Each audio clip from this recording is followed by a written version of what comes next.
All right, howdy y'all. So this is going to be a quick update on everything that's gone on in the business for the past 3 weeks. So in the last page, we left off on me unveiling the CNC and turning it on for the first time. Since then, I was able to again turn it on and set it up so that I could run the example projects that came included with the CNC.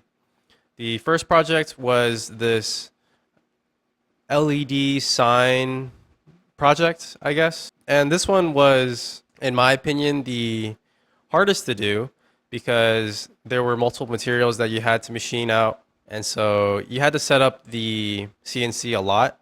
It wasn't necessarily the hardest on the CNC, but it was a nice introduction into learning how to hold down material. So that was a nice project to do. The second one was this 3D axis relief project. This one was really cool because I was able to see the detail that the CNC was capable of. It was just really cool seeing how it was able to carve out this sign thing. I don't even know what you'd call it. It was really cool to see how detailed it could get the print or like the I don't even know what you'd call it, like the project, I guess. And so for the third project was the fourth axis relief. And this one by far was the most impressive. It was able to carve out a statue of the bust of Nefertiti or something like that. I don't know if that's how you say it. It's some Egyptian goddess or figure or something. It was just really cool to see how precise and how smooth it got everything. And so after I finished those first three example projects, I decided to try my hand at designing and programming the toolpath of my own project. And the first thing that came to mind was this wooden serving plate for the restaurant that I currently work at. And so, yeah, it was a pretty easy project. It was just three squares cut onto a rectangular piece of square. And so, what I thought was going to take maybe a day or two turned out to be like around 3 days. Total, it probably took around maybe 16 hours to design, hold it down, and then machine out. And a lot of lessons were learned along the way, such as, buying the stock is very important. Buying good stock is important. The stock that I had bought was bowed out, and it was kind of convex or concave, whatever the two, and it wasn't perfectly flat. So that made holding it down very hard in terms of making sure that the levels were even. And the second and more important lesson that I learned was how to machine oversized material. The work area of the CNC is about 14 inches by 9 inches in the XY direction.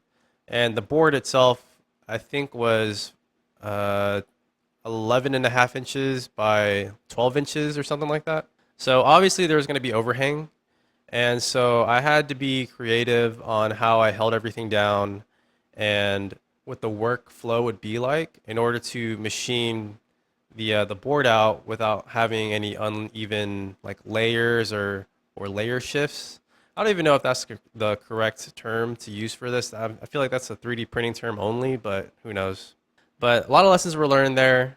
And if I were to make a product from an oversized material again, I would do it a little bit differently, and I think it would result in a more accurate product. That was really good to know, and what I'll be taking into the first product that I'll be making for Made in Texas, because at first I thought I was going to be restricted to the 14 by 9 inch work area, but now that I know how to machine with oversized material, that work area essentially doubles, right? So now instead of being limited to, what's 14 times 9? It's like 130 something, I think.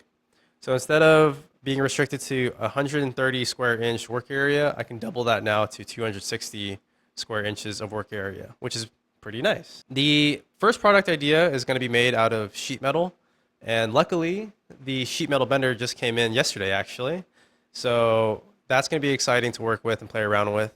And for upcoming activities, I'll also be going to my local metal supplier, which is Metals for You, and getting some scrap sheet metal because they have this like scrap area in their shop where you can basically buy material by the pound. That's going to be very helpful in playing around with material and seeing what works and what doesn't work before I go ahead and like nail down the actual material, the actual thicknesses of what I need in order to make the products come alive.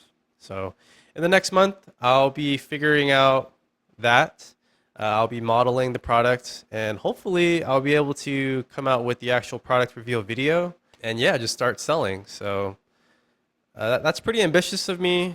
I've never worked with sheet metal before, so this is honestly probably going to take like double that time before I'm able to actually sell it. But I'm excited. Like this is exciting.